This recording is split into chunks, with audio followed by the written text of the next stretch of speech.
Well, then that is done. Oh, I am blessed. Oh, I am blessed. Every day that I live, I am blessed. Oh, when I wake up in the morning, and I lay my head to bed, I am blessed. I am blessed. Well, I have shoes on my feet. Thank you, Lord. I have plenty to eat. And a home up in heaven by and by. Hey, brothers and sisters on this earth, they're my believer, and someday I'm gonna stand by his side. Oh, I am blessed. Oh, I am blessed. Every day that I live, I am blessed. Oh, when I wake up in the morning, till I lay my head to rest, I am blessed. I am blessed.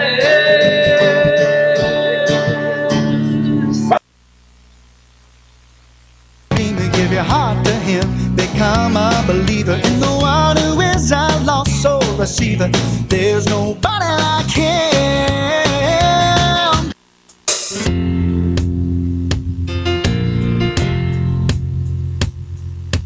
You've never seen anybody like Jesus. You've never met anybody like Him.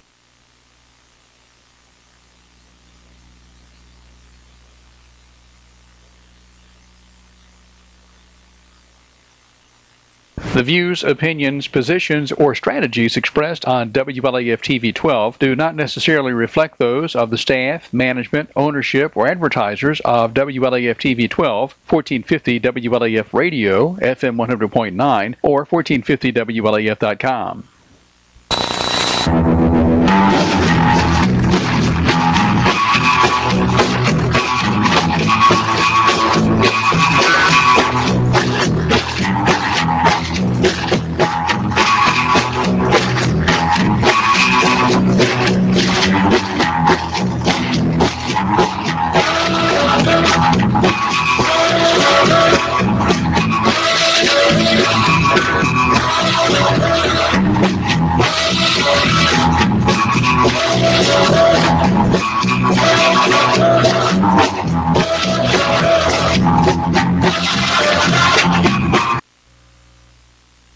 Hey, this is Mark with Insurance Consultants.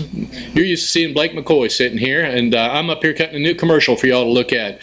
I help people with have Medicare and TennCare, and if you've got any questions about what you're eligible for, whether you should be getting extra benefits, is your plan changing, or do you even need anything to go with your Medicare, those are the types of questions I can help you with.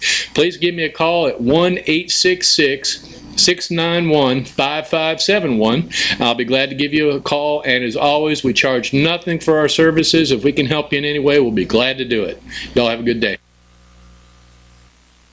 Riggs Drugs has been a part of Campbell County for generation after generation, serving our friends and neighbors. And now we have redesigned our store to better serve you. It's the same knowledgeable and friendly staff, but a new look and new technology to ensure you get your prescriptions fast. We've always got you covered from prescriptions to all your home health needs. We've always been more than a pharmacy, still offering a huge selection of gifts and decor here at the new and improved Riggs Drugs. Hi, I'm Ann Love with Linda Kilgore State Farm Agency. I have worked in the insurance and financial services industry for over 20 years, formerly with the John R.W. Brown Agency. I'm a native Campbell County and enjoy helping people with their insurance needs. Stop by and see me for all your insurance needs.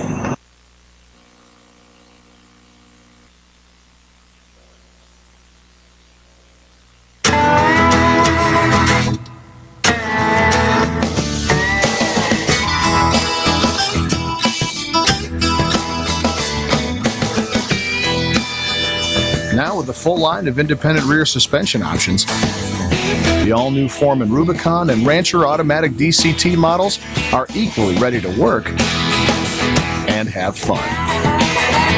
Part of the growing ATV family from Honda.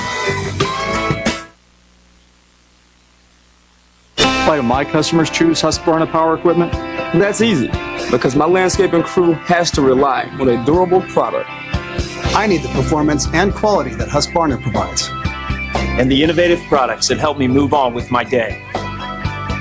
For maintenance parts or accessories, I don't have to go far. I know my Husqvarna dealer is right around the corner. Make the impossible possible and visit a Husqvarna dealer near you. Visit your local Husqvarna dealer or go to husqvarna.com for more information.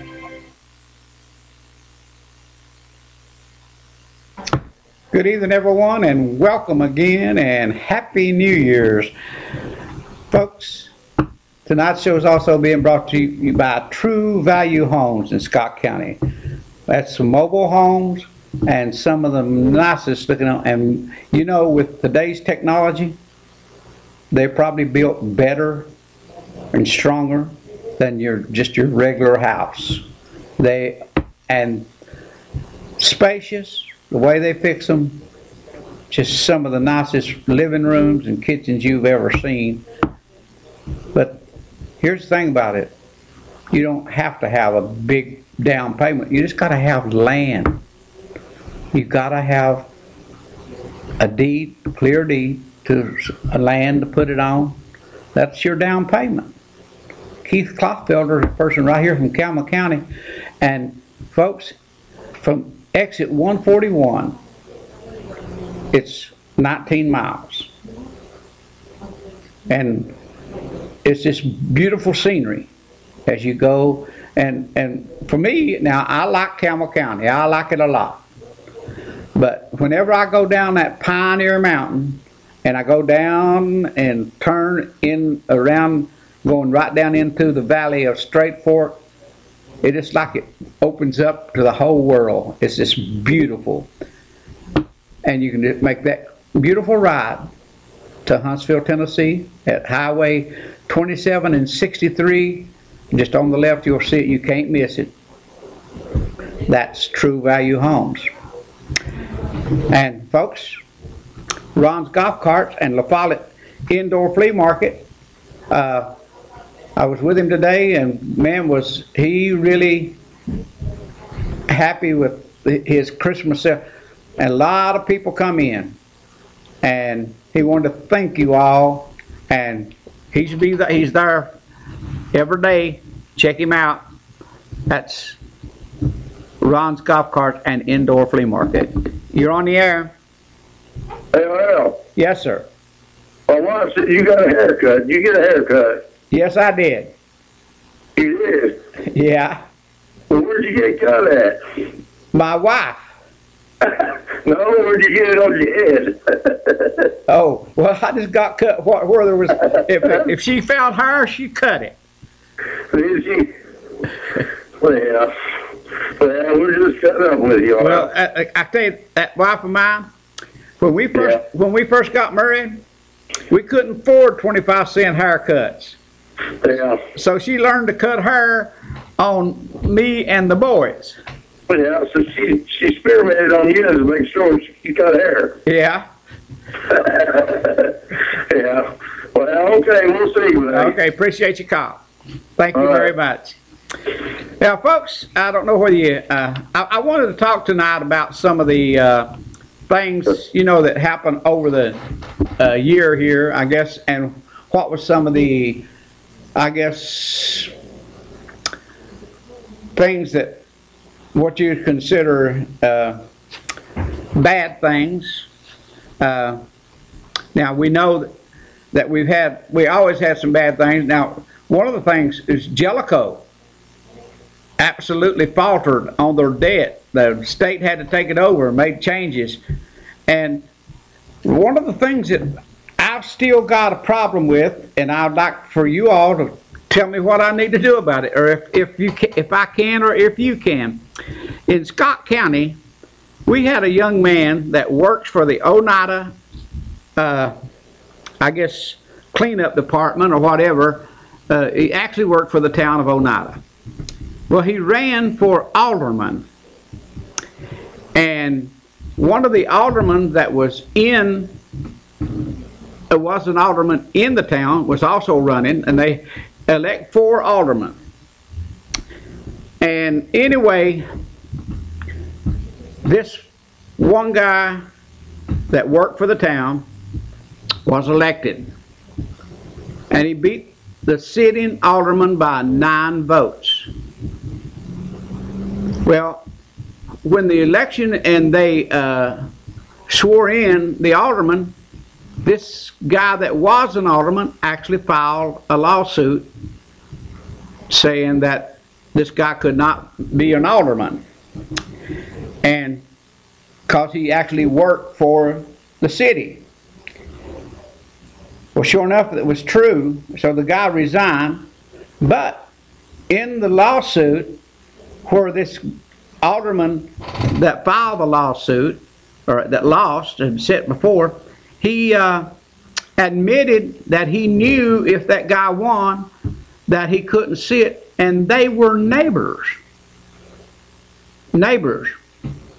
Talk to each other all the time, I guess. But he didn't tell him that he couldn't serve if he won. But he let him go ahead and campaign and spend his money and do the whole thing. And he beat him. So this guy files his lawsuit, and he wants to be appointed to that back to that position. Well,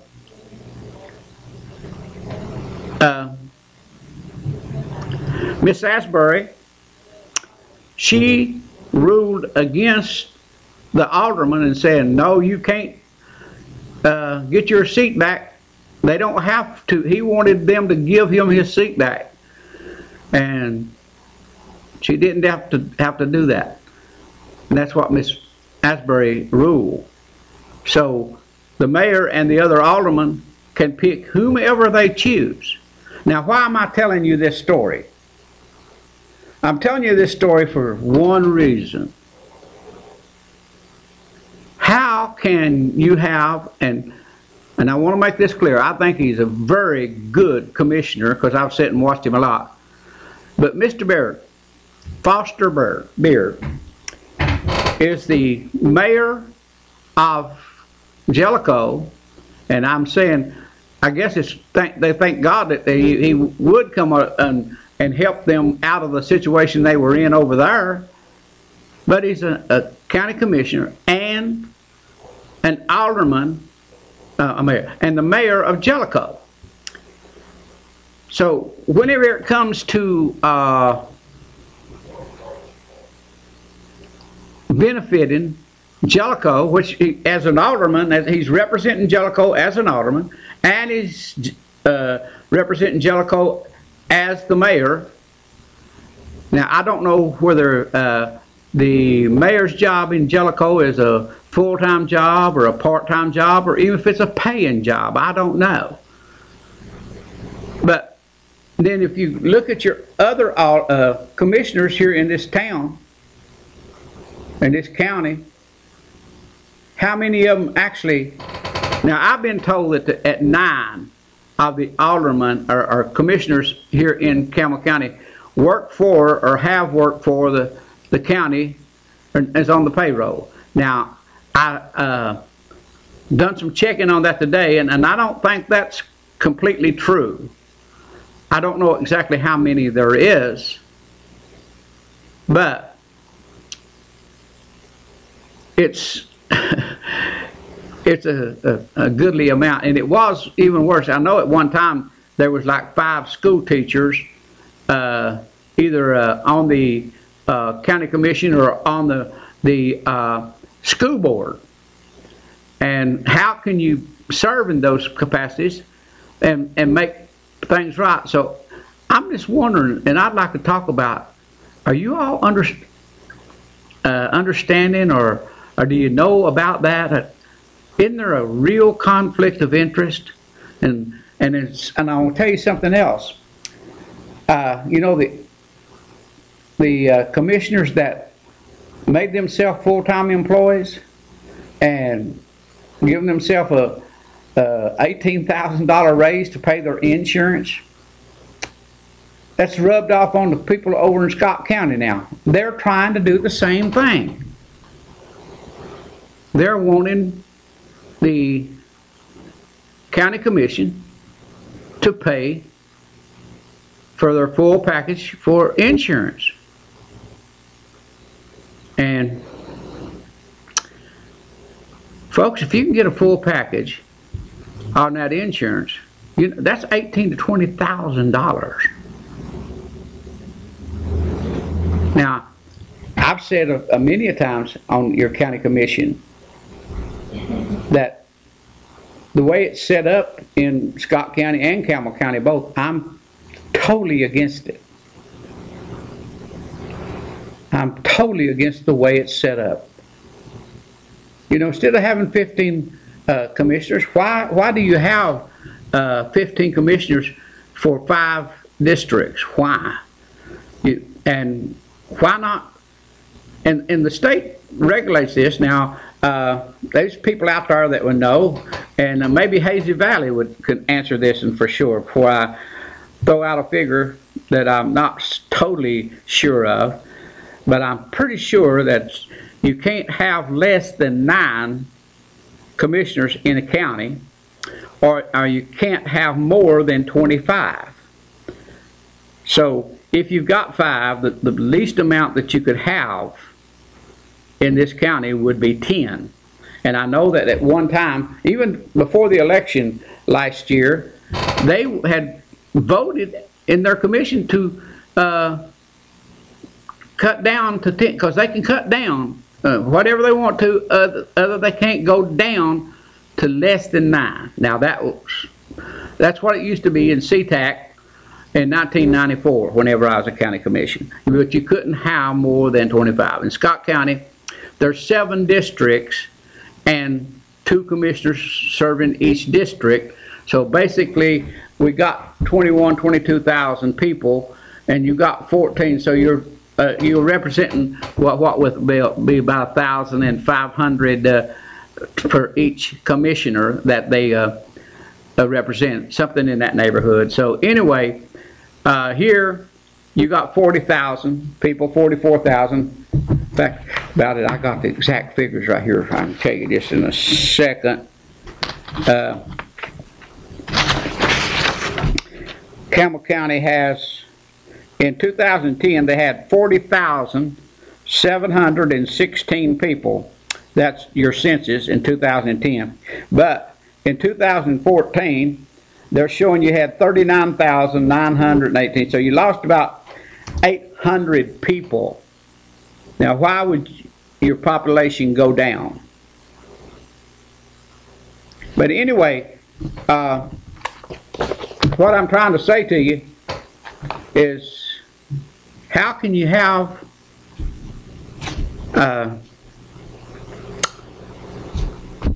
school teachers,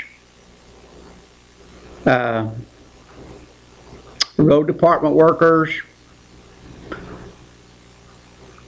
deputies, school bus owners? How can you have those people serving on your county commission whenever in a small town a person gets elected but they can't serve because they work for the city? Is there anyone like to make a comment on that?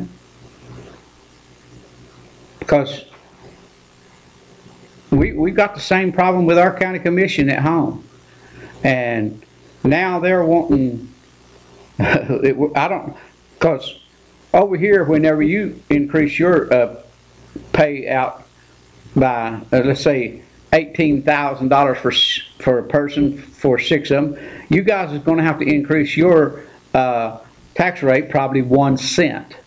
And if we do that, then we're going to have to increase our property rates probably 3 cents, because we do not generate the kind of monies that you all generate per penny per on the dollar. Because our population over there started in 1900. We had less than 1,200 people or 12,000 people in Scott County. In 2015, we just got barely over 20,000. Over 20,000. So it changes the how much money you bring in, but still, when you pay your commissioners and then they want insurance and kind of insurance, it still increases the same amount of money, but it takes more pennies per 100 in Scott County than it does Campbell County to pay them. So I know you guys had a big deal with those people getting that kind of monies for insurance. Well, look what it's going to do to us. We're going to have to dish out a heck of a lot more than you guys have to dish out, because you've got $100,000 on 6 commissioners. Does that bother anybody here at all? Now, I think the commissioners, they should get paid a decent salary, and there shouldn't be so many of them, so they could honestly work at that job.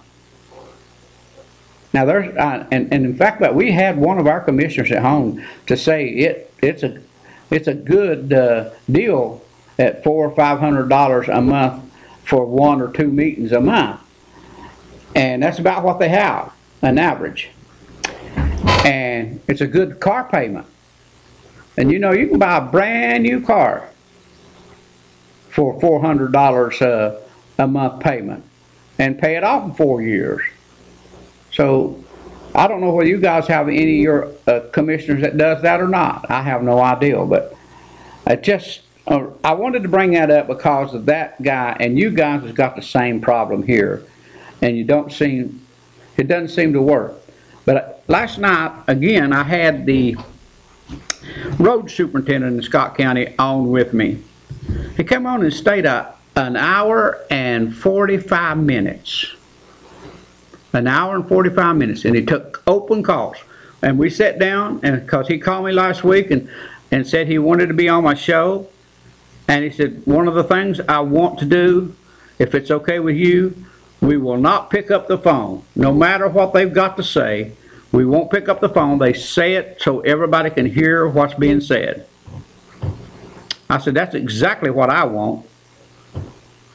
And I had some hard questions for the road superintendent. And he's the only one. I mean, he comes on my show at least once a year.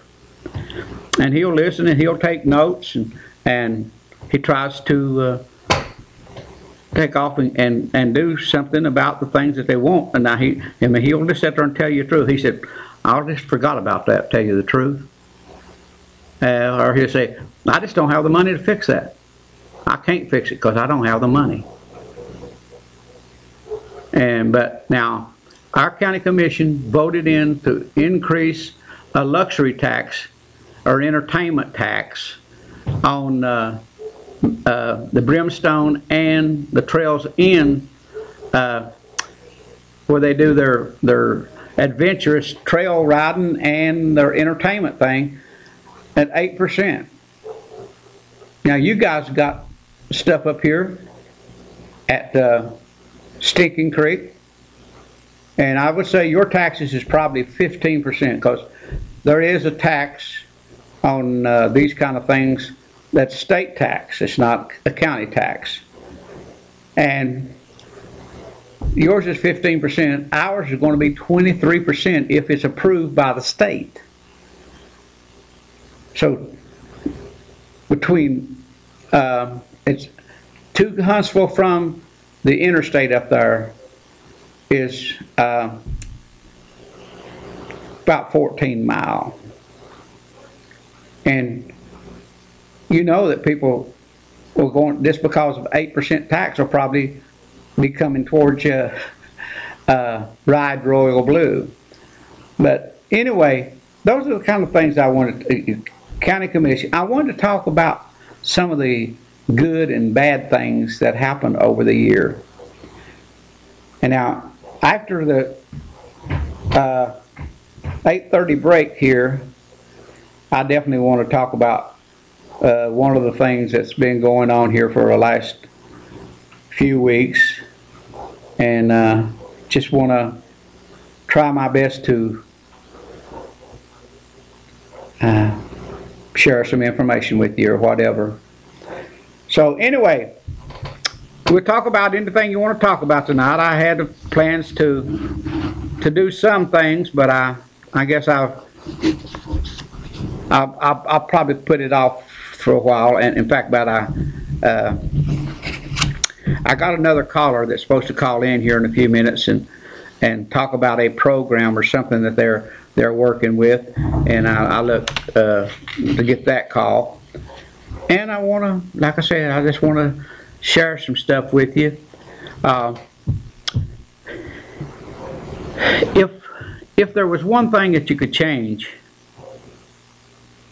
since the election here in Campbell County, what would that one thing be? And I would like to get at least 1 or 2 calls on that, because I have a now I'm talking about those things that I would change. It has to do politically.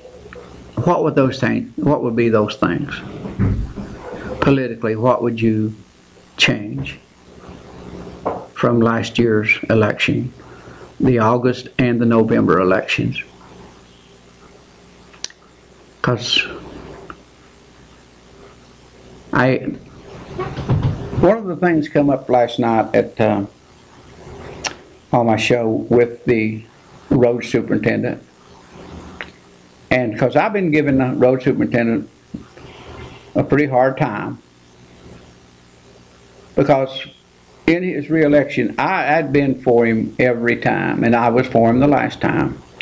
He's a good road superintendent, but he told me at least 5 years ago that there's a bridge in Scott County.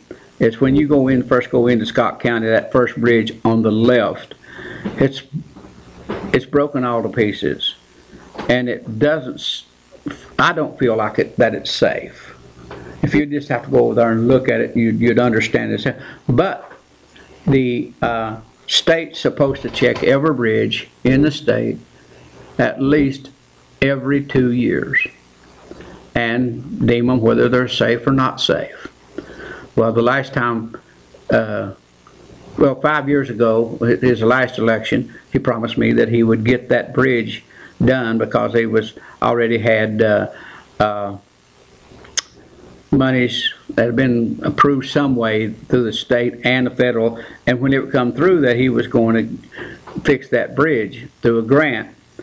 Well, that cycle, he went and he didn't get it fixed.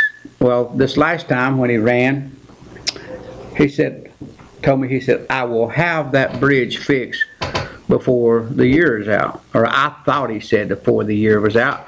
But last night he said, no, I didn't say that. It would be that year. It would be, because that election was in 2014. He said, I said 2016. And they will let the bids on that bridge in March, and the work will be started by September. Everything will be put in place. But anyway, and I looked over at him, and he said something about friends. I said, yeah, you and I we've been friends for years and years and years, a long time, and I've voted for you 3 times. This is when you finish this out, you've been. No, I've voted for him 4 times, I guess, because this will be his 16th year when he finishes up. And I said, and he said, you voted for me because I'm a good old boy. I said, no, I didn't. No, I don't vote for good old boys. I don't vote for friends. I vote for whomever I think can get the job done. And you can be my friend and not be able to do a thing. Or you can be a good old boy and you're not able to do a thing. And I figure if, I look around and see, have you been successful in your own life? What kind of success have you had in your own life? Then I'm more apt to vote for you for one simple reason. If you can't be successful in your own life, how are you going to be successful making decisions for me? Spending my money. And no, I don't vote for good old boys, or I don't vote for friends. I vote for people that I think can get the job done. And that's what I think is wrong with our political system that we have both in Scott and Campbell County. I'll be back after these words from our sponsors.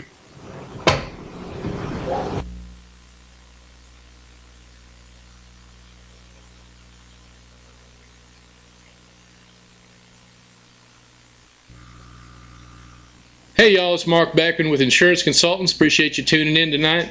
You're used to seeing Blake McCoy sitting here, and tonight I'm going to sit in, and if you need any questions answered about Medicare, TennCare, how these benefits work together, do you qualify for extra help, those sorts of things, I can sure help out. Please give me a call, 866-691-5571.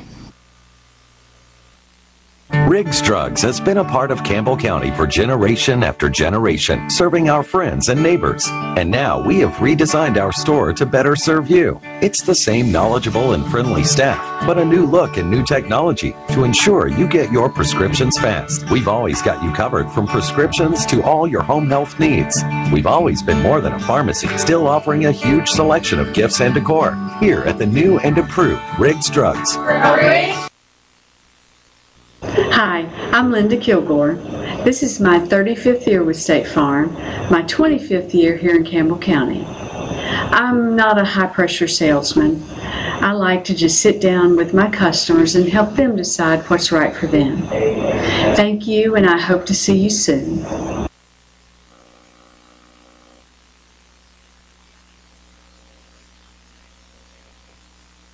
Razor, Ranger, Sportsman, Ace. If you live for the outdoors, there's a Polaris to match your passion. Confident, comfortable, capable. That's Ace. With a solo cockpit, automotive controls, independent suspension, all-wheel drive, and up to 45 horses of fuel-injected power. Calling it revolutionary would be an understatement. Polaris, the world leader in off-road innovation. Why do my customers choose Husqvarna power equipment? That's easy, because my landscaping crew has to rely on a durable product. I need the performance and quality that Husqvarna provides. And the innovative products that help me move on with my day. For maintenance parts or accessories, I don't have to go far. I know my Husqvarna dealer is right around the corner. Make the impossible possible and visit a Husqvarna dealer near you. Visit your local Husqvarna dealer or go to husqvarna.com for more information. Okay, I'm live. Fix to go, folks. True Value Homes. I will call this number back right after we go through this. Thank you.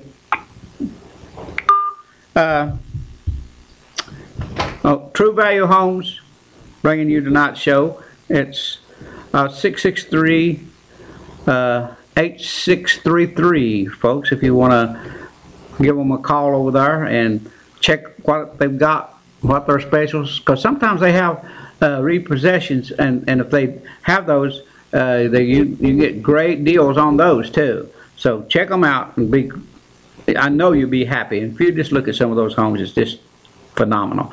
And Ron's Golf and La Follette Indoor Flea Market, you know, he still has some of those Ugg boots and those North Face jackets, and for men and women. You get down there and check them out, and antiques, it's just great. And now you got room to mill around. Over the holidays, you couldn't hardly get in there. It was, and we like that, so I'm sure he does too. So anyway, I don't know whether any of you watched the news today, but the stock market, I know the last time I looked, because about 2 o'clock I headed over here. The Dow was down over 400 points. And China went down yesterday, which, well, had been their Monday also, but it went down like 6 to 8%. And I know a lot of us, we talk and we worry about other countries doing so much of our own production for us, and we get overly concerned. But when those other countries do the work and let's just say China, and you bring it in all that, and it goes to just a very few of the big outlet stores. I'm going to take, for instance, Sears. Sears tries to, I know, they try to buy as much of their goods and services as they can get from American made. Now I'm going to tell you there's a little trick at some of these things, and I can tell you without reservations. Now, I know that a lot of people or companies went offshore, and they would just do a part of a product and bring it back into the United States and sew labels made in the United States. I mean, and that's just the way it is, the way the world works with everything right now. But there's a big thing about this whole thing that some of us don't realize. You can't make a product in any country and sell it at a competitive price to meet the goods and services that's coming out of China, Indonesia, out of the Central American countries. You can't produce that goods in the United States and sell it. So that's where, and our jobs won't never come back until we change to where we put the tariffs on the goods that's coming back into the United States. And then we all wouldn't just flock to Walmart, or we all wouldn't flock to Target. You can't produce the product in America to sell at a competitive price to compete with the other country. You can't do it. You can't even do it in furniture. You can't do it.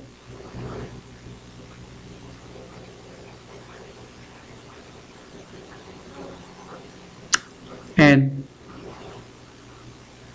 I know a lot of people says, well, we have to bring our product, and we got to pay $15 an hour. At least, and then Bernie's saying that, folks. Bernie's saying we got to bring back $15 an hour jobs. But now, let me ask you something other.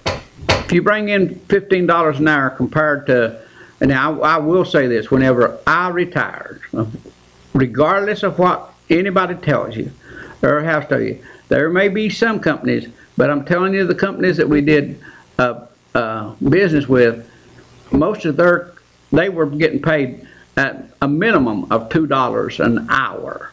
But here in America, they're doing the same kind of products and work. It was more like $9.50 per hour. So you can't produce that thing and be competitive. You can't do it. So you go down here and that's just, I'll just use the Levi Strauss thing. You go down here and you produce a pair of jeans at paying $9.50 an hour versus $2 an hour, and you put that on a shelf, and it have to be shelf ready. You can't sell them for the same price. You're on the air. Ariel. Uh-huh. I want to tell you why you're not getting any calls on your show tonight. Okay. When the citizens here in Campbell County, we speak out and voice our opinions. Uh-huh. We always get a lawsuit slapped on us or something like that. But when we say something against one of the elected officials,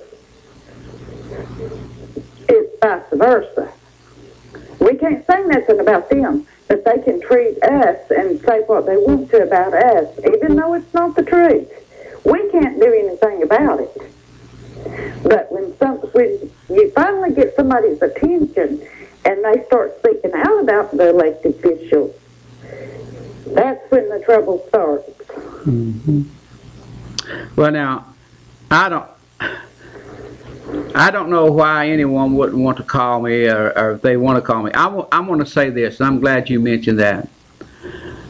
I can say without any reservations whatsoever, I never had a meeting with the senior citizens of Campbell County.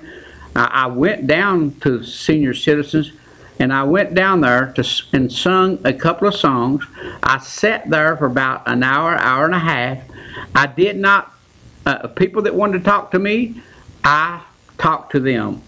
I never suggested that anybody sue or do anybody. In fact about it, I talked to one person and I said, I just wish to God you guys could get this thing settled, because it does seem to be hurting your business. And because while I was sitting there, this guy walks in and he introduces himself, and he was kin to my wife. And he said, you know, we used to have this place full and all things is happening. And he said something else, I don't remember. But anyway, this one lady that's, I guess, on the board of directors, I don't know for sure, but she says that this has kind of been dropping off for 2 or 3 years. It's not like it used to be, but we used to have a whole lot more people than what we have now. And I never suggested anybody do anything other than get it. Why can't you just find a way to get this thing over with? And far as a lawsuit or anything like that, I'm not familiar with it, because I definitely, no matter what, if I perish today, if I don't get home, I never had a thing to do with what's happening right now. Nothing. Absolutely nothing. The only thing that I said in any way, and I can say this without any reservations, and I can say it to, I apologize for what I said to Jerry, because it was just, I was upset because I had called him and I told him, I said, Jerry, and he'll have to tell you the truth about it. I told him, I said, Jerry, you just need to not bring your sidekick in with you next week. You need to let this die down a little bit. And what happens the very next week? I was basically jumped on and told me and said what kind of a fool I was, because I was in La La Land. And then Jerry came on and wanted to push that in my face, the same thing that he had said on the air with, and that's whenever I didn't mean to say it the way I said it. I honestly, I had planned to say it, because I asked him before we even started talking. I said, now Jerry, no matter what we say tonight, we're going to leave here friends, aren't we? He said, absolutely. And whenever he started, I honestly made a mistake. I said something that I hadn't planned to say it, but what I said was, I leaned back and I said, and I said, damn it, Jerry, you're stupid. And I didn't mean it. I meant to say, are you stupid? But I left the R out. I didn't ask him a question like I would have meant to. And I can tell you without any reservations whatsoever, I had nothing to do, and honest to God, did not want it, don't want it to happen. I don't know how it's going to end or whatever, but I can say without any reservations, I had nothing to do with it. And if people are not calling me because they think that I had something to do with that, they're bad. No, it's not that they have anything against you. It's that if they say anything about what is going on, if you say a name, let's say for instance, the business that's right across the road from the seniors building, there was a man that is in the seniors, whatever down there, walked in that man's business, and he looked at him, and he got mad because that the man across the street had to stop the parking. And the only reason that the man had to stop the parking is because they increased his insurance. because the seniors was parking over there. He took the bill over there, and he told the man, he said, I will continue let you all park over here if you will just pay this certain amount on the insurance, because I cannot afford to pay the extra on the insurance. He looked at him and he said, I'm not a paying nothing. We'll park over there.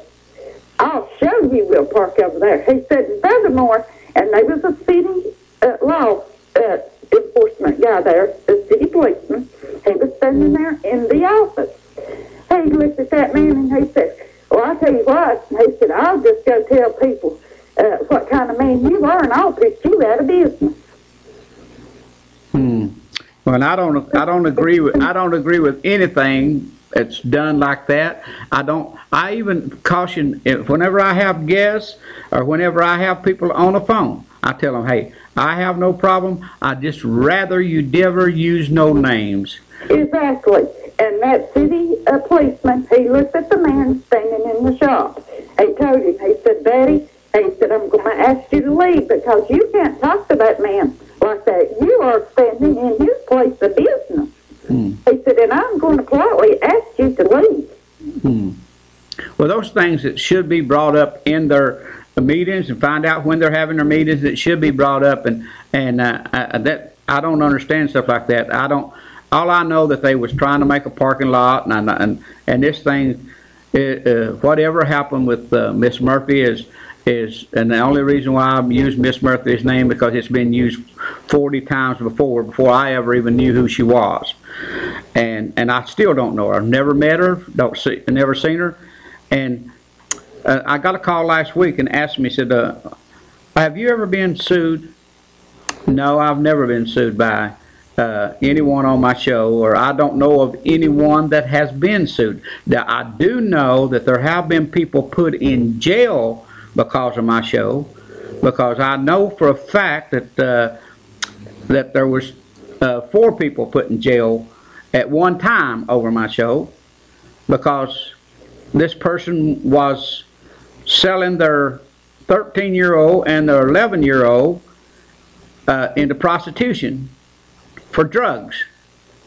And I made an issue out of it because they took the woman out and put her in jail, and then they turned around and let her out and go back, and just like because she had the 11 and 13-year-old, because they didn't put them in jail, the 13-year-old was pregnant, and I made a big stink out of it. Well, one of the young men that was involved in that particular thing at that time, this has been about 12, 13 years ago, because they were 30 years old, 40 years old, and on their way, I guess. But and their father, which he has passed, threatened to kill me that night. And I'm not afraid. I don't know. I don't have enough sense to be afraid. But I never tried. And 2 things that I senior citizens and the children, I'll do everything I can in my power to help them any way I can, because I know I had elderly people in my life, and I've had younger people in my life, and I know that I grew up without a parent in my life, but my grandparents was my parents. But children and the Boys and Girls Club of Scott County, one of the best things that's ever happened to it. And I do everything I could. But I quit the Boys and Girls Club because I felt like they were making some wrong turns. And I still think they're making wrong, but there's nothing that I would do to hurt it. Okay? Exactly. It's good for the kids. That's exactly right. Exactly. And we need something like that here in Campbell County. But here is the problem with that. When you have got many hungry vultures in this county, we are not going to have anything. Well, I know you've got a recreation center, and you do have a recreational manager, supervisor, but and I'd say if it's run properly, it be very, very beneficial. But Boys and Girls Club is a good thing, real good thing. And I want to bring another issue up. I was in one of those meetings down there in the city of La Follette. Well, they brought up the issue on opening up a skating rink. I guess you remember it when they was going to open up the ice rink thing.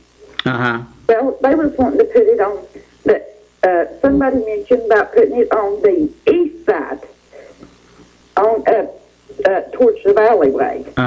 Big long way. And our city mayor, he sat there, and it made me so mad that I could not stand it. This is his exact words. I have it on film to back up what I've got to say. He said, no, let's put it down there at Food City, and then we won't have all the project kids coming to it. Oh, come on. He said it. I have proof of it. And I tell you, RL, that made me so mad that, oh, man. How long ago has that been? It was in September, October, whenever they was going to put the ice. This year? This past year? I can't remember if it was this. No, it wasn't this past year. It was last Christmas. Oh, okay. Yeah.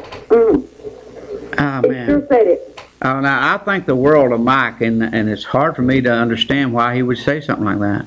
Well, he sure did. He absolutely sure did. And you can go ask anybody that watches Channel 12. The man said it right there on the video. Well, I can tell you without any reservations whatsoever that at our Boys and Girls Club, yes, we, those foster kids, they take them, and some of the biggest problems that we have at the Boys and Girls Club is with foster kids. Now, I will say this to you, that people that out there that keeps foster kids, there is different levels of pay for foster kids. And some of the foster kids that come in over there may come out of New Jersey, or may come out of New York, or out of Detroit, or out of Chicago, or out of Atlanta. Because those kids are like 13 to 14, 15, and some of them up at 17 years old in high school. But it's kids that it's just not been able to adjust in wherever they're at, and influenced by other people, and they're thinking, well, if I can get them out of that environment, they're going to change. Well, we've had a couple of incidents in our Boys and Girls Club to where one or two of those kids have absolutely caused some serious problems, and but still, they're kids.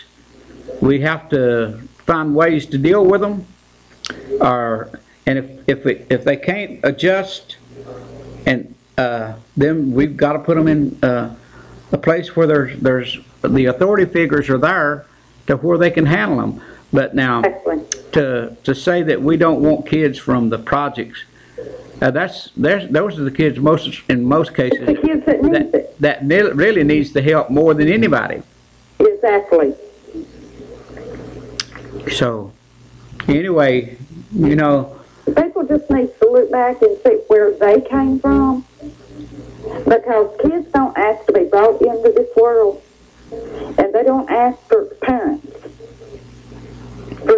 that they have to live with. But I'll tell you what, when I was on, and I'm not sitting here to brag on myself, whenever I was on the board of directors of the Boys and Girls Club, we brought in the basketball program. And because there's so many people that never knew what that Boys and Girls Club was all about, I said, we're not going to charge anybody for their kids to play basketball or do any sports programs in this Boys and Girls Club.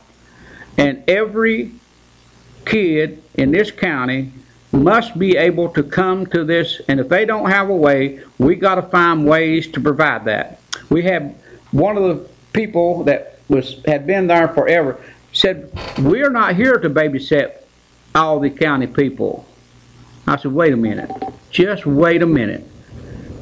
I need to leave here right now if that's the way we're going to act, because this is a Scott County Boys and Girls Club. It's not Oneida Boys and Girls Club, or it's not Huntsville Boys and Girls Club. It's Scott County Boys and Girls Club, and every kid that wants to come here, we'll find a way, and we're going to find a way to pay for it to where those kids don't have to get a uniform or have to buy their shoes or whatever. We got to do that, and that we did. At one time, we had over 600 kids playing basketball at the Boys and Girls Club 2 years ago. We had to cut it back because we had so many, we couldn't get them all in because we couldn't find enough gyms in the county to kids to practice in.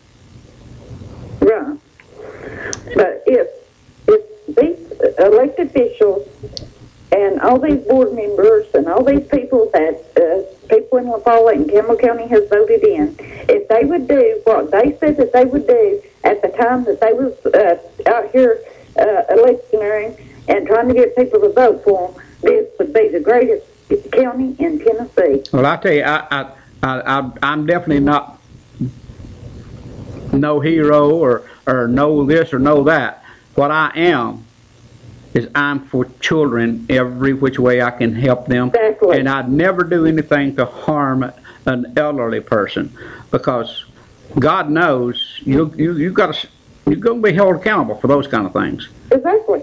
And so anyway, I just or else, me and my husband, we have saw little kids at school. Say for instance at school, they their little shoes would raggedy, you know what I'm saying? Yeah. And we would find out what size shoes that they would wear. We would go buy them a pair of shoes. We wouldn't let them know where they come from, but we would buy them a pair of shoes. Yeah. I appreciate your call. Oh, okay, thank you. Thank you very much. Bye-bye. Bye. You're on the air. You're on the air.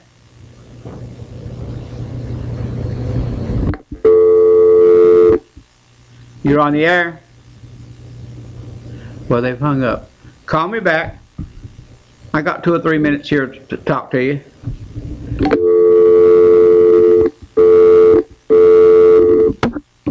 Okay. But anyway, you're on the air. Yeah, Earl, let me tell you, you never go wrong helping the elderly or I don't think so. No, sir, because each one of them, the elderly needs to be guided and the children need to be guided in the right direction. Well, I know I've made my mistakes, but I'm not going to make Let me tell you something. I appreciate what you do for the kids and for the elderly, and I appreciate you standing up for them. Because they need more people like you standing up for the young and the old. Well, I'll tell you what, I doubt seriously in Scott County that you'll find a kid that say they don't like me. And I don't do it for them to like me, that's for sure. Oh, you do it out of the cureness of your heart. Absolutely. That's all about, Oil. Absolutely. I mean, you know, and I salute you for it. I really do. Well, I appreciate it. I do appreciate it, because I know there's a lot of kids out there that need somebody to talk to, and they used to talk to me quite a bit, but now I'm getting so old that they. Well, that's one thing, but you know, people should try to understand kids instead of putting them down. Oh, I got to tell you this, and it's break time, real quick. You know that little boy that was on here with me last week? Yeah. My little grandson? Yeah. We was driving, and I know he'd get mad if he knows I told you this, but we were just driving up the road, it's 3 or 4 days ago, and he started crying. And I said, "What's wrong, buddy?" He said, "Papa, you're getting old, and you're going to die, and I don't know what I'll do." God bless his heart. And don't that just tire at you? Oh, got it. I said, wait a minute, buddy. I'm going to be here till you graduate from high school. I don't care. Some way I got to stay here. You know what? It's funny you telling me that, because my granddaughter said the same thing. She's 8-year-old, and my great-granddaughter, she's Papa. She says, I don't want you to go to heaven. I said, baby, everybody, well, I know, but I don't mean that. She said, I mean, I don't want you to die. I said, I don't want you to go. Said, I don't want to be here without you. I said, honey, I said, I'll be here just as long as I can. Yeah, that's exactly what I told him. I said, you know, we'll be here. Papa's not in no hurry to go nowhere, and I'll be here for you. Don't worry about it. And he got. Well, I do salute you, bud, for standing up for the kids and the elderly. And I know you need to go to break there, and I'll get off here and I'll talk to you a little later. Okay, thank you. Thank you. We'll be back after these words from our sponsors.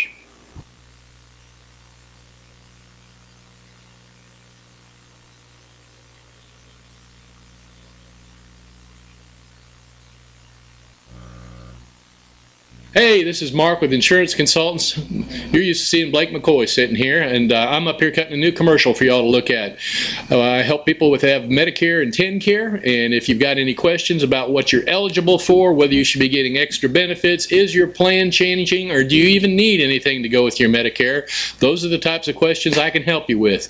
Please give me a call at 1-866-691-5571. I'll be glad to give you a call, and as always, we charge nothing for our services. If we can help you in any way, we'll be glad to do it.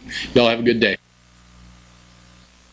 Riggs Drugs has been a part of Campbell County for generation after generation, serving our friends and neighbors. And now we have redesigned our store to better serve you. It's the same knowledgeable and friendly staff, but a new look and new technology to ensure you get your prescriptions fast. We've always got you covered from prescriptions to all your home health needs.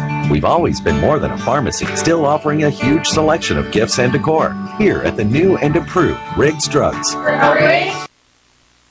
Hi, my name is Jeremy Pierce. I may not be Jake from State Farm, but I do wear khakis. I've been here with Linda Kilgore's office for 2 years. I enjoy helping people make a decision regarding their insurance based on their needs and wants. I'm fully licensed. I enjoy selling auto, home, and life insurance. So feel free to come in or call in any time, and I'll be glad to help you.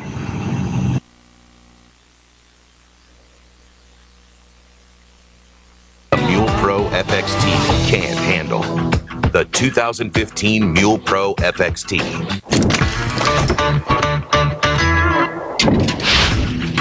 The Mule Pro FXT is engineered to smooth out the most rugged terrain. Over 8.5 inches of suspension travel make uneven surfaces feel a lot less jarring, while a tight 16-foot turning radius combined with electric power steering means easy and effortless cornering on a dime. Engine braking is tuned for a controlled feel when heading downhill, and high-output LED headlights light up the way. Round out this exceptional package with the maximum stopping power of front and rear disc brakes, and there's almost nothing the Mule Pro FXT can't handle. The 2015 Mule Pro FXT. Why do my customers choose Husqvarna Power Equipment? That's easy, because my landscaping crew has to rely on a durable product. I need the performance and quality that Husqvarna provides. And the innovative products that help me move on with my day. For maintenance parts or accessories, I don't have to go far. I know my Husqvarna dealer is right around the corner. Make the impossible possible and visit a Husqvarna dealer near you. Visit your local Husqvarna dealer or go to husqvarna.com for more information.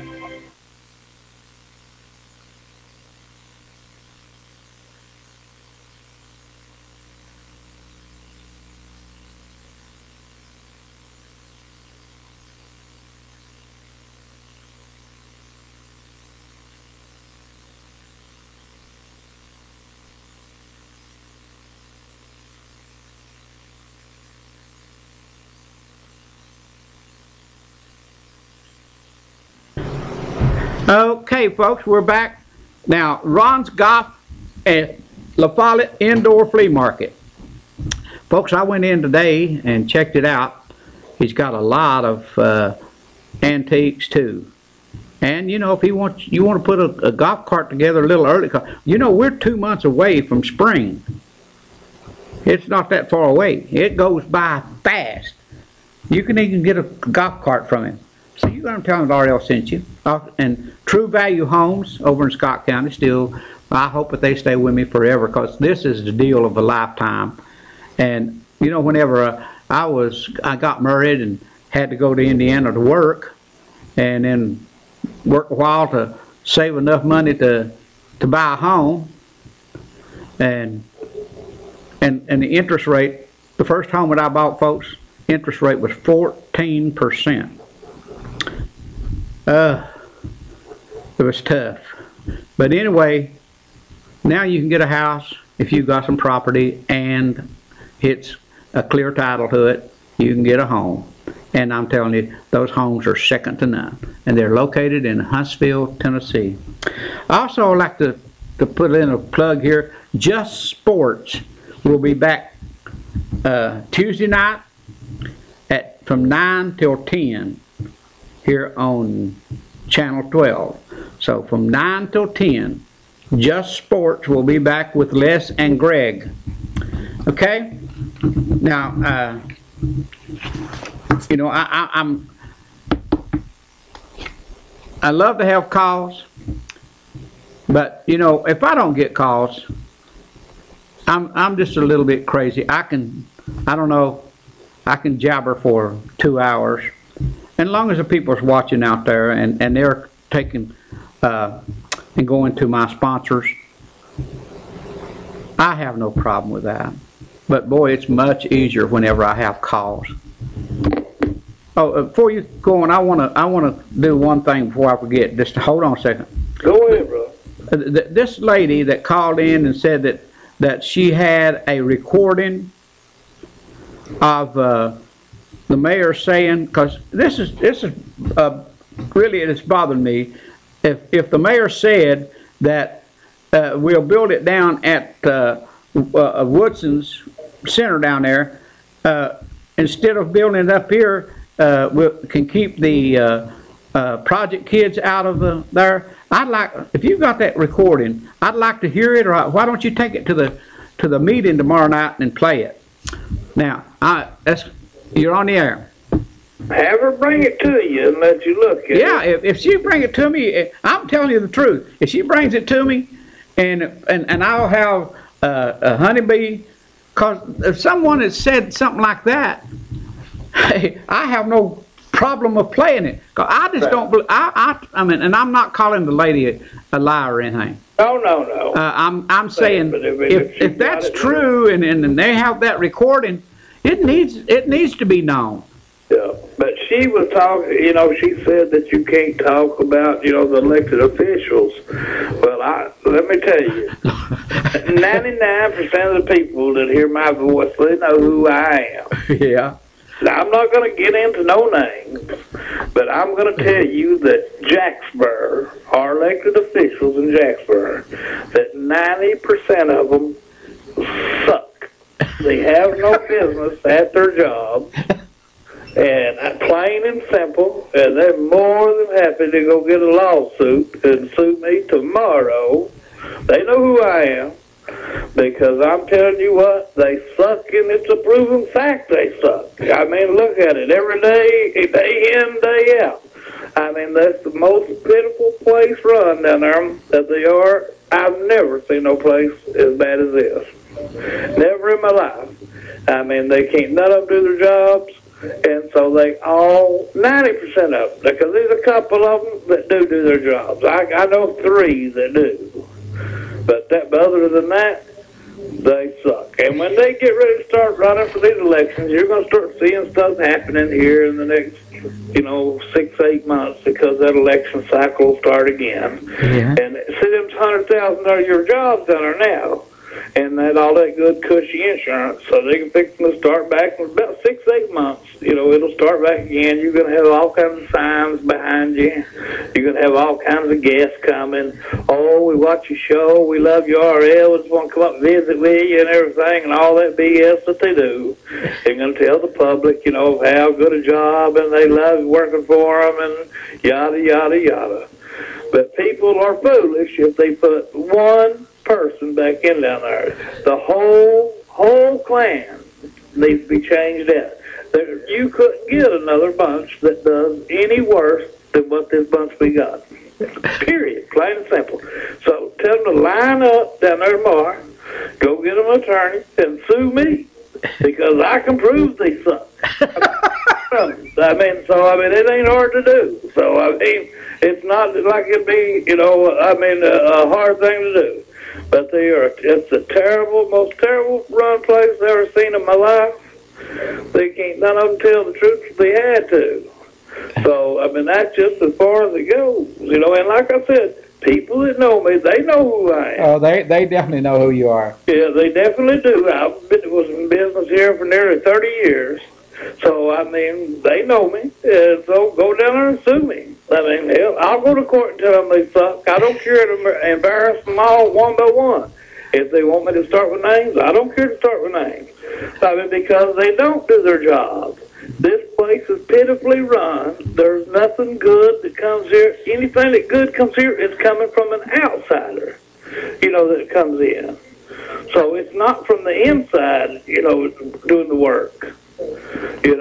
So I'm still waiting on some of them plane trips that one fella told us that got elected. He's going to fly all over the world because he had free access to planes. Was going to meet with all these business leaders and bring some jobs in.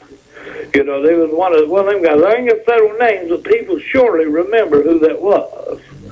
He was going to take advantage of all that free flying he had. Yeah. And he was going to go to all these countries, and the Lord, he's going to talk to them. I'm going to go, and I'm going to get us some good jobs here, folks, because I've got access.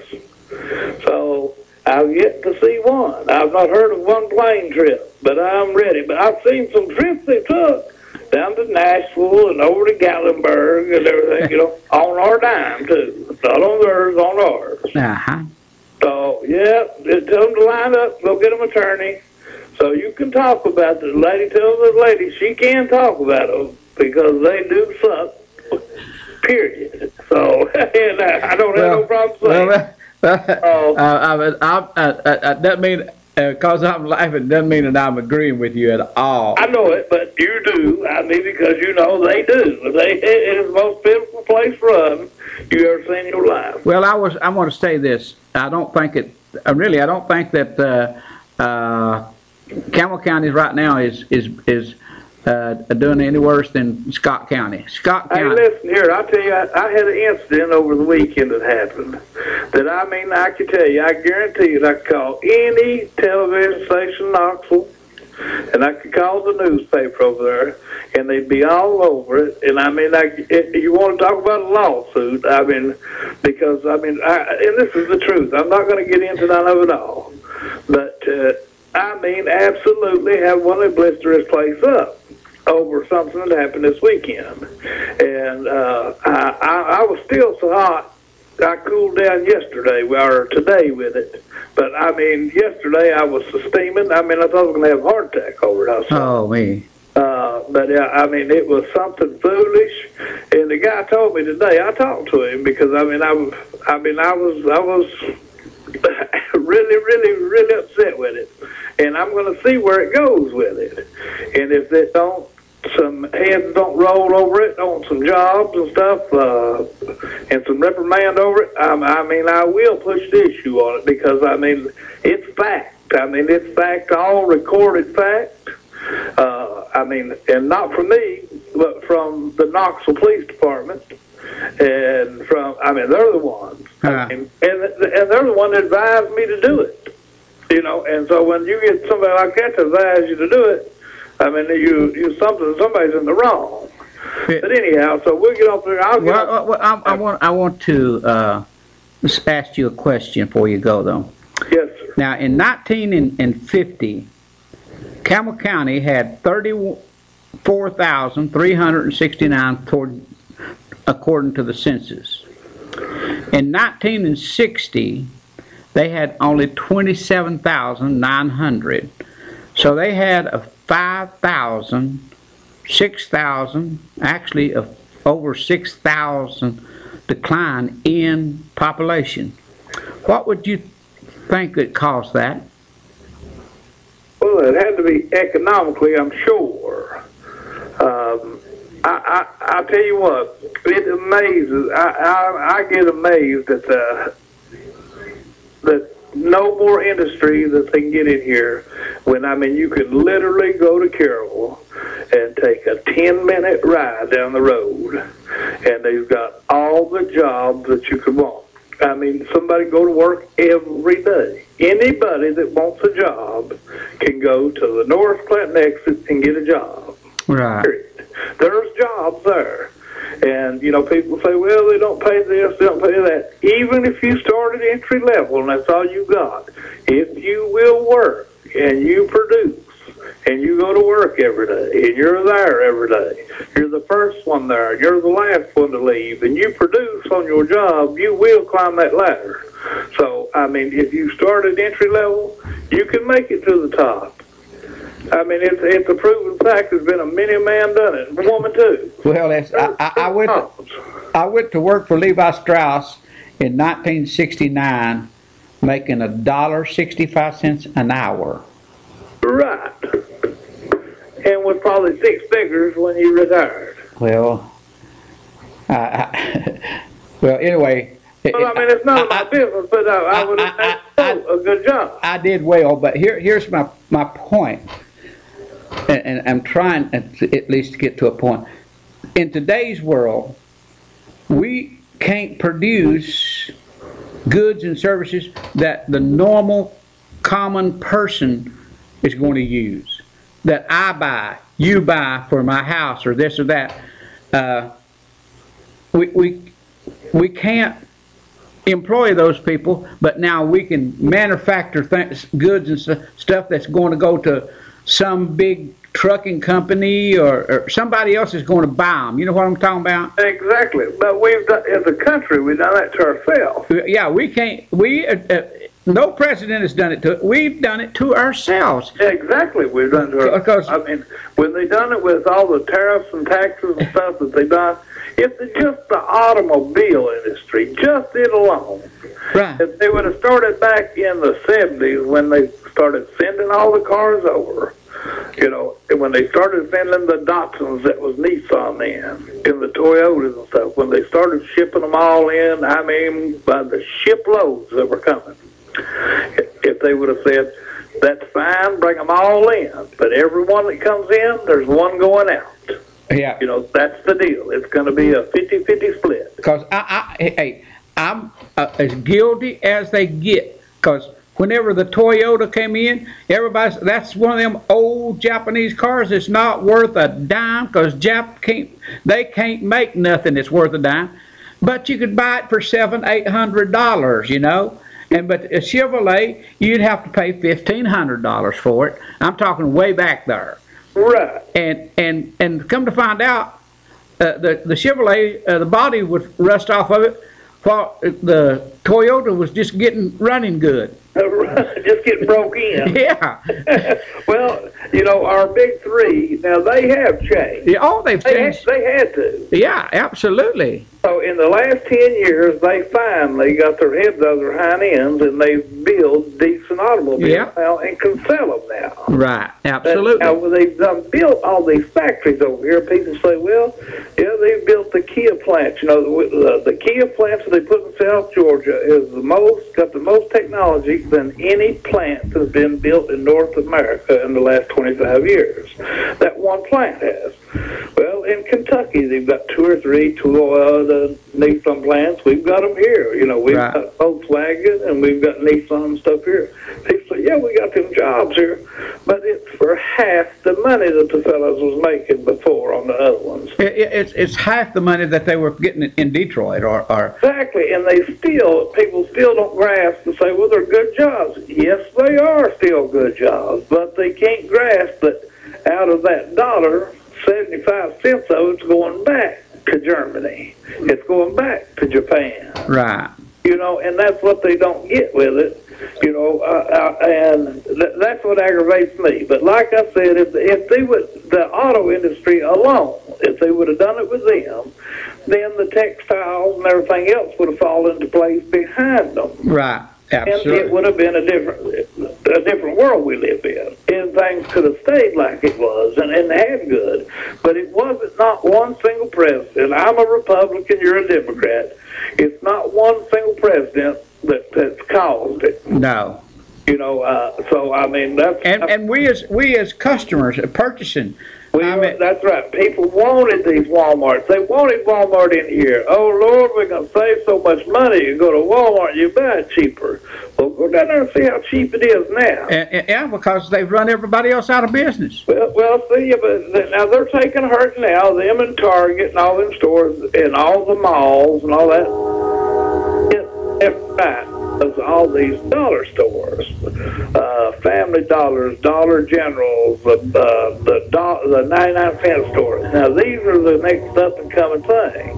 You know, Walmart done the test market of them. They're in right now. Just click up Bentonville, Arkansas, and see how many of them, like a Dollar General, that they've got down there now. Right. But you can bet your sweet hind end in the next 10 years, you will see them everywhere that you see a Dollar General or you see a Family Dollar. There'll be one sitting beside it or across the street from it. It'll be just like how CVS and Walgreens is. Yeah. Every time I don't care where you go in this country, if you see a CVS, you just you do a 360-degree turn. You're going to follow Walgreens. You'll see a Walgreens be there. Right. So, in the same thing fixing to happen with the Walmart stores, the little stores. Because they got them plastered all over Arkansas down there now. Yeah. And then they've got one that's got a restaurant in it, you know, a little fast food, you know, and so that's a little bit better than what we got as a Dollar General. Dollar General is, I mean, just one of the up-and-comings. Their stocks went through the roof, you know, I mean, because it's done good. Right. You know, but that's where Walmart's next step is, you know, and that'll be the thing. And so the big box stores, you know, they'll fall in line too, you know, because for the most part, you can go to one of these little stores and get what you can at the big store. Well, you know, whenever I left in 2002, one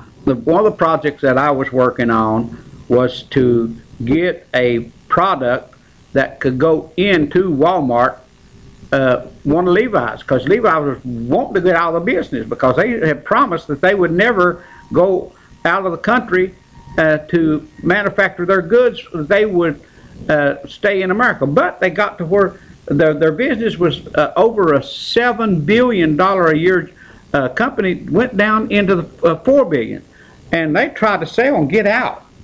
And that's a fact. They don't produce nothing. The last thing that I remember that Levi Strauss, last thing I remember reading about them, and I've not read and kept up with it, but the last thing that they produced was like a khaki type pants in the United States, and then I remember reading that they even got rid of it and that they don't produce nothing. Right. They went from a manufacturing company to a marketing company. Exactly. And the thing about this, we was working on this product so we could put the Levi products into Walmart, and you couldn't have made that product in America and put it into Walmart. You would have went bankrupt in a year. Exactly. And you couldn't do it. It was impossible for what they was asking you to do. And what we went from a product that was guaranteed for life down to no guarantee. Right. Well, went from and what the only wrong statement you're making in that is Walmart didn't ask these companies; they demanded. They forced you.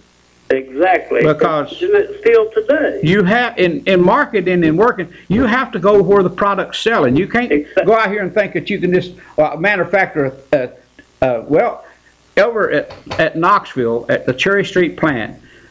You would be so amazed at how many pair of jeans that they produced every day out of that plant. Exactly. What would you guess?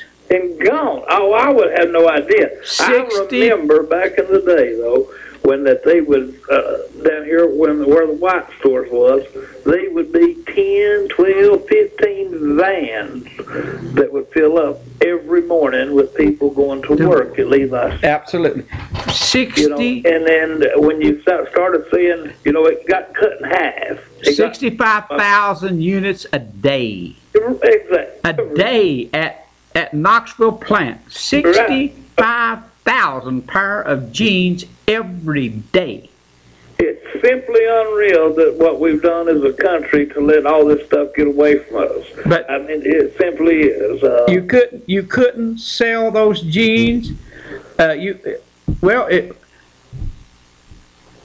tell you this because I ain't nobody else. You couldn't sell a week's worth of those jeans at the prices that they had to stay in business today. You couldn't sell a week's worth of those a year for what they would have to pay to make those jeans because of labor and the cost of fabric in the United States at that time was around $3.86 to $4 a yard. Right. For good material. Well, no, just for because some of those plants in especially the denim plants and stuff in North Carolina and Georgia was built back in the 1800s. They had a lot of flaws and stuff. They go down into the Dominican Republic and into Mexico. They build brand new plants to manufacture that. And you know how much we had to pay for that fabric? Oh, $1.10 a yard. It's simply unreal. And you can't manufacture something other if you can't sell it to make a profit. Exactly. And so it's me, you, and everybody else that goes to Walmart or goes to these places. At Levi's, like I said, it nearly went up because they refuse to sell to Walmart. They refuse to sell to Target. Now Macy's, J.C. Penney's, and Sears is about the only places other than specialty clothing, oh God, what they call them? Special shop. Right, and that Levi's would sell to. They would not sell to them. So finally, the dam broke, and they had to sell. They had to any place so they had to start making products that they keep them going out of business. And they actually tried to sell the company. Believe me or not, they tried to sell the company so they could get it out of the business. They didn't want to go south, but they went south, and they're doing real good now. But boy, they went through heck for a while there. Are they still? Is offices still even based out of San Francisco? Or they? Oh yeah. There's the Levi Plaza in San Francisco. Yeah, that's where all your head manufacturing or head management is located. That way they can still have some connection to the USA and try to sell it to them. Well, and they also have a plants, or not a plant, but actually got offices in Miami or just outside of Miami there. Now there is plants here in the United States that still does some Levi work. Let's just say that you make a product in Guadalajara, Mexico. And whenever they do their work, they might get sent back, and some of that work still, I don't know how much it is, but some of that work probably still gets sent to Oneida, denim processing, and they would do a quality check on it or zipper in it or put the red tag on the Levi or something, right. So that way they can say, still they used to do that for sure, but they're not allowed to do that anymore. Right. Yeah, they would. About all those apparel manufacturers would send those back into the States do their quality checks, Right. And they would put a stamp, or you can, on the button, the top button, even if it's a zipper, you know, you still got a top button, and that top button is stamped, and it's got a manufacturing code on that. So you're not allowed to do those things anymore. Right. Oh, yeah. Well, that's like, I mean, you could walk, anybody that's listening could go through their house and pick up any object they want in their house, and 90% of everything in anybody's home is made in China. Every pair of shoes anymore is not made. I don't know if they got any shoe manufacturing in America anymore. Well, that was like socks. I mean, I used to buy, when I got out of business, I went to flea market business for a while, and I'd buy socks, and they'd come out of North Carolina and Alabama and stuff. Well, they finally shut them down, you know, because I was getting good quality socks. I mean, really good quality socks at a real good price. And the same ones that was in the stores. I mean, same names, everything, absolute, I mean, good. Right. They end up shutting them all down. They're gone. Right. You know, and I don't even know if there's one in the country anymore or not. Probably not. So, because it was, I know I talked to some of the fellas and stuff, and and they was all sorts of merchandise I'd get. I mean, you just wouldn't believe some of the stuff and the things that left, you know, that's gone now. That'll never be back. You know, because we let it get gone, but we as a people have done it. You know, we've done it to ourselves. Absolutely, we've done it to ourselves. And paid the price, but the sad thing is we bring it on for the generations to come. Yeah. You know, that you think that we've got it bad now. I tell you what, I don't understand how people live now. I really don't. If you go to the grocery store and spend money, and you go out and you buy a new car every now and then, and you spend money, any of the money you got, and you think how people live today. I don't see how people live and accumulate anything today. It's hard. It would have to be. I mean, they have to be. I would not want to be a young person growing up in this world today, just for the rough ways that they got ahead of. And you got to get an education. That's what I preach to these young kids and stuff at some of these stores and stuff I do go in. You know, I said, go to school, go back. You know, you'll hear all kinds of excuses. Take advantage of stuff and go back to school, because you're going to have it. You know, and you got to have the education nowadays more than ever before. You know, and it's just it's a sad way that our country's come, but I mean it's where it's at, and I don't ever seen it going back to the good. I really don't. I mean the good days. I don't think that we can ever get back to where we can absolutely become a manufacturing country anymore for individuals. Now we got to manufacture the big machines, bulldozers and cranes. Yeah, Caterpillar. We sell more Caterpillar stuff, and all that stuff is sold more overseas than it is in our country. Absolutely. So, I mean, that's our biggest thing is Caterpillar. I mean, they sell more Caterpillar out of the country than we do in the country. Yeah. Well, listen, I got to take a break, and we'll thanks for talking to me for 30 minutes. You have a safe trip home, my friend. Appreciate it. Thank you. Bye-bye. We'll be back after these words from our sponsors.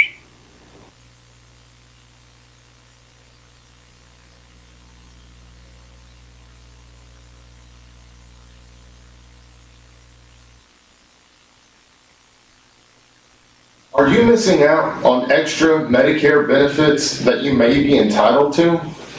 Hi, my name is Blake McCoy with Independent Insurance Consultants. If you have Medicare A and B and have Medicaid, TennCare, Q&B, or receive extra help on your prescription, drug premium, and copays, I want to make sure that you are receiving all the extra benefits that you are entitled to. Call me toll-free today, 1-866-691-5571, and let me help you.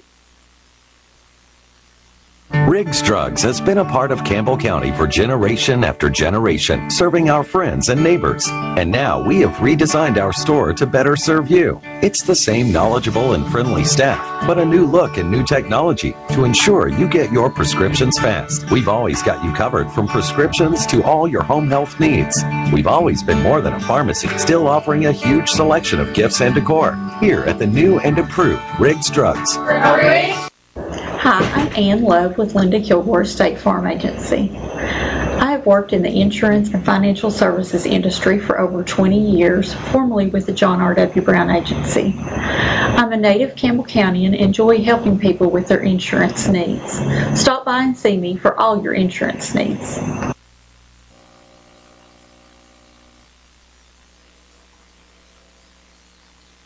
The Mule Pro FXT can't handle. The 2015 Mule Pro FXT.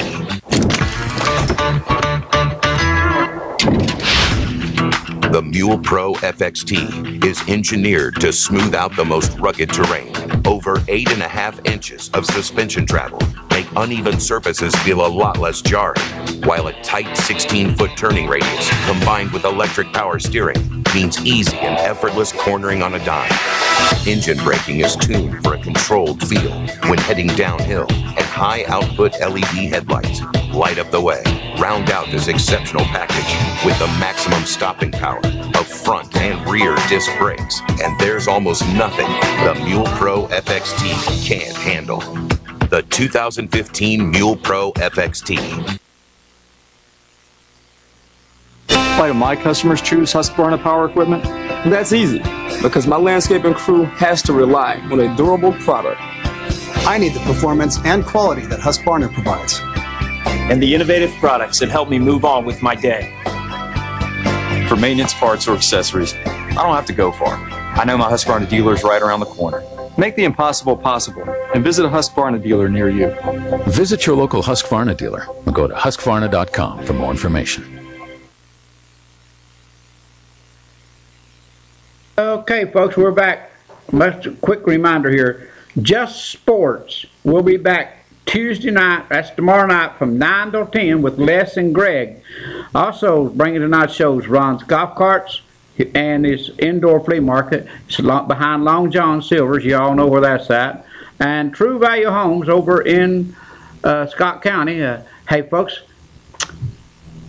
it's a very beautiful drive over there, and I've heard that they're going to start building a road from the interstate to the Scott County line. Now, the Scott County 63 is a very good road, and it's mostly straight all the way. I mean, there's very few places on Highway 63 once you get into Scott County that you can't pass. So from Scott County line to the Huntsville line there's just like I say, there's not many places that you can't pass. But on the Campbell County side, there's only a couple of places that you can pass, and then you're putting your life in your own hands to pass there. So, but I heard they're going to start building that, and then I also I've heard someone, because last week I was talking about the exit at 141. No, I'm just telling you folks what I've heard. Now, for the people that's not been up there, I'm telling you, they are building like crazy up there. And now I've heard that there's even going to be, you know, the Love's truck stops. I've heard there's going to be one of those put in over on the side where the Mexican restaurants is at. And that's possible. You see these kind of things over, and that is a beautiful area, and there's all kinds of places to build homes around that place. Now, if for some of you, I guess that down on this side, it's never been even up to Royal Blue. That used to be a big settlement in there, a lot of houses. There was even a doctor's office in Royal Blue. And this thing could happen again. Hey, you're on the air. Good to hear from you, sir. Good evening, Mr. Gibson. Hey. Interesting show. Maybe I can put in 2 cents to get another call there. Oh, buddy, that's fine. We'll just hang up on them if you've got something to say. Oh, no. We don't do that. Y'all was discussing part of the world economy, and I believe Caterpillar came up there.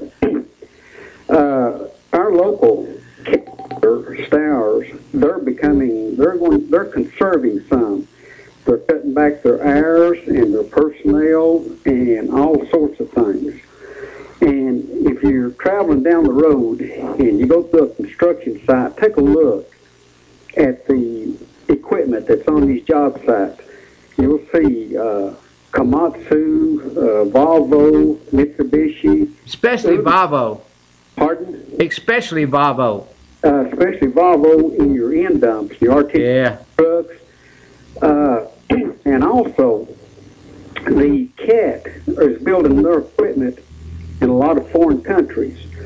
What we call people call them track hoes, but the excavators. I don't believe that CAT built a 320 trash excavator in America. I think every one of those were built overseas. And what you can do, well, this is useless trivia, but the first 3 numbers in the serial number, you've got 2 numbers and a letter usually. That'll tell you what country that it was built in. And see, all this stuff goes back to what y'all were talking about, and I believe I mentioned this years ago about the cost. We wanted to become a player in the world market, and we have. And I don't think we can compete in the world market. As far as going back to what you're talking about is the labor cost. But anyhow, this is useless trivia for most, but if you, I just talked to someone the other day and they was telling me they were up, I believe it was Virginia, at a cat dealer, and they had 10 trucks sitting there that were called 797s, and this is the largest end dump the cat builds. It's about a 400-ton capacity, and they said there was 10 of those things sitting there that they weren't wore out or traded. There had been repos from the condition from looking at them. And also, our coal business, I figure it's pretty much history. Especially around here. Well, not just here. This carbon thing is all over the United States. I understand that. What I'm saying, though, what little coal might be used, probably going to come out of Wyoming or somewhere in, because they've got, 30, 40 foot seams of coal on top of the surface where we got to go underneath the ground and pull it out. And some of the coal is probably 18 to 20 inches high. That's correct. One of the old rules of thumb back years ago was that you could move 1 foot of dirt for 1 inch of coal. And as you know what I'm talking about, ratio. Yeah, I understand, yes. But anyhow, we could talk on this all day, but you brought up something interesting whenever you first opened your show, had to do with elected officials in different positions and how they could be employed and elected also. That's a coincidence because I believe Mr. Fannin introduced a resolution to the city that he wants to change the city charter to where that you can be a city commissioner, and then my understanding is to run for mayor also. And in the charter, you can't do that. And whenever you're talking about Jellicoe, you see the mayor of Jellicoe and a commissioner is 2 different things. I mean, he's 2 different. Right. It's definitely then being an alderman, and yes, I understand that. 2 different governing bodies. Yeah. See. But I believe what my understanding is to change the city charter to where you can be a city commissioner and run for mayor too without resigning. And do you see any way that would benefit the citizens? Well, here's that's something that Rand Paul done in Kentucky, and they got that thing changed where he could actually run for president, but still remain a senator and not have to give up his seat. And he was going to have to give up his seat just to run. And I think that what Bob is, if it was Bob, I don't know who it was, really. I'm just being honest with you.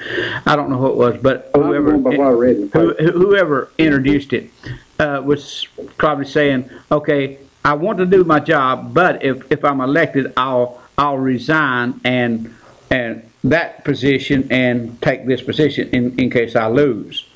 And they just don't want to lose that position. And I can see where that would be a benefit. But here I think that if they were doing that, they would have to run for probably both positions, because what if he gets elected and somebody that seat comes open? I don't know. Well, hey, can you see any way by which that it would benefit the citizens to allow the politicians to do this?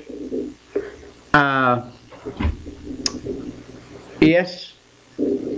I can see where it would be because in the long run, if the person that's doing a good job, because I'm not for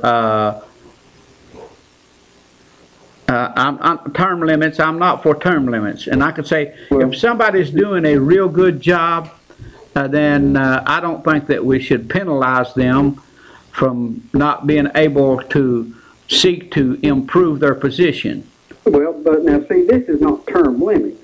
What we're talking I know that, but what I'm saying is I wouldn't want someone to have to resign in order to try to improve their position or step up and just give up. Because if I think that, let's just say a county commissioner down here is a real good county commissioner, and you think, boy, they would do a better job as a mayor, would you want to remove them from a county commissioner's job and not knowing what you're going to replace it with? And you're hoping, oh, this guy can get elected. Now, I'll tell you where I'm coming from. We got a guy that's on the county commission in Scott County. I'm telling you, I begged him to run for mayor. I guarantee you, he's the best commissioner anywhere in the state of Tennessee. He's as far as budgets and stuff, you know, he's worked in companies, and that's what the finance director in a large company, couple of the largest companies in Scott County. He knows budgets in and out. He knows the laws. He knows, I mean, he's just good at what he does. But, and you know, he's been sitting on there for 24 years, and he's still a young man, and I trust him with more than I probably would anybody I know, except my own kids, because I really do trust them. Well, but that's my thinking. If we got somebody that's that good, I wouldn't want them to have to give up that position in order to better themselves. Okay, if they're that good and they feel that they would be better in the other position, well, let me go back now. The history shows, and Mr. Fannin, this rule has been in effect, or was in the charter, I believe probably when the charter was adopted. And Mr. Sanfield had to resign as a city commissioner in order to run for mayor.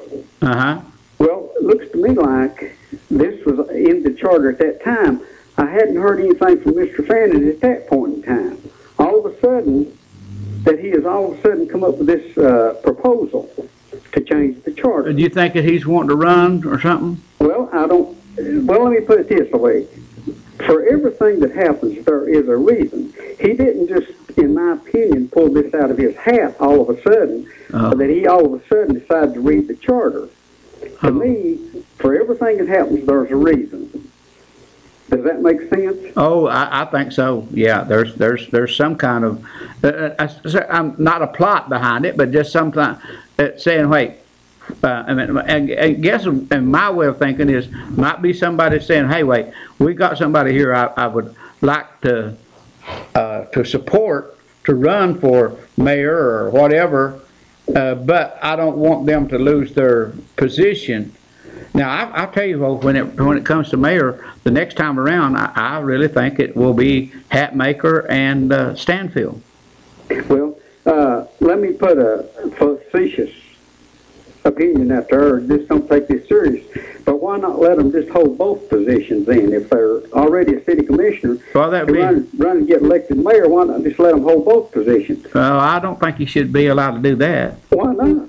If they're great as a city commissioner, if they're great, and you don't want them to risk that position, let them hold both positions. Well, in some cases, I don't even know why you. And being honest with you, and I'm being totally honest, it's the best I know how. I don't understand with the way that the things are set up here with the city administration why you even have a mayor. Well, there's a lot of things I don't understand. As a matter of fact, I don't even understand a lot about why the city is. But do you know there was a resolution? If you get a call, you let me know. Okay, yeah, I've had a couple, but okay, let me surrender my time. But there's a well, they're not. They've hung up. But if they call back, I'll let you know. Okay, let me know if someone calls in. I'll be more than happy to surrender my time. There was a state representative from down, I believe, around Ottawa or somewhere down in there. Got a resolution passed that a city cannot annex without having a referendum and letting the people who are to be annexed make the decision as to whether they're to be annexed or not. Yeah. Now, there was another resolution, I can't remember what it was, but it had something to do along the same lines. But in my opinion, anyone who lives or owns property that borders the county, anyone in the city, any piece of property in the city that borders the county, I think they should have the right to opt out of the city and just be in the county. Do you understand what I'm saying? I know exactly what you're saying. That way you wouldn't have to pay both county and city taxes. Oh, okay. Now, if the city has so much to offer people, and if the people feel that they are receiving fair benefits for what they're paying, they could remain in the city. Yeah. Well, listen, I got another call. Okay, I appreciate your time. You all have a safe trip. Okay, if I run out of here, we got about 5 more minutes, so we'll talk to you later, buddy. Thanks, sir. Thanks for the call. Well, call me right back, because we can't just hang up. We got to give them time to. So give me a call back, and we'll put you on. But I wanted to ask another question for Mr. Henson. You know, we're talking about salaries and income and what have you, and I know that there's an issue that I've always felt that no matter who you are,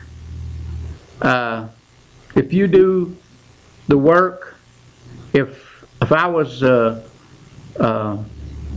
whatever, if I do the work and I get and that's the standard on the state of Tennessee, if you work and I get a contract with the state of Tennessee, I have to pay the employees a certain amount of monies. Usually that's at the bottom end.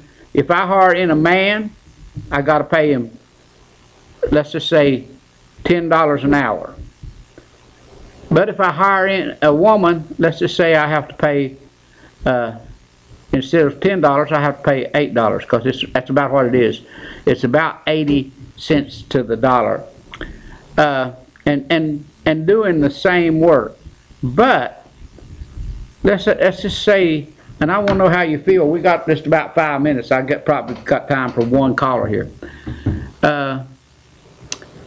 because I did have a person to tell me last night that he worked with a person as a welder, and some of the and with a woman, and he says that he had to help that woman do her work. So why should she get paid the same rate that he got paid? Now, I've said it, and I'll say it again. I think if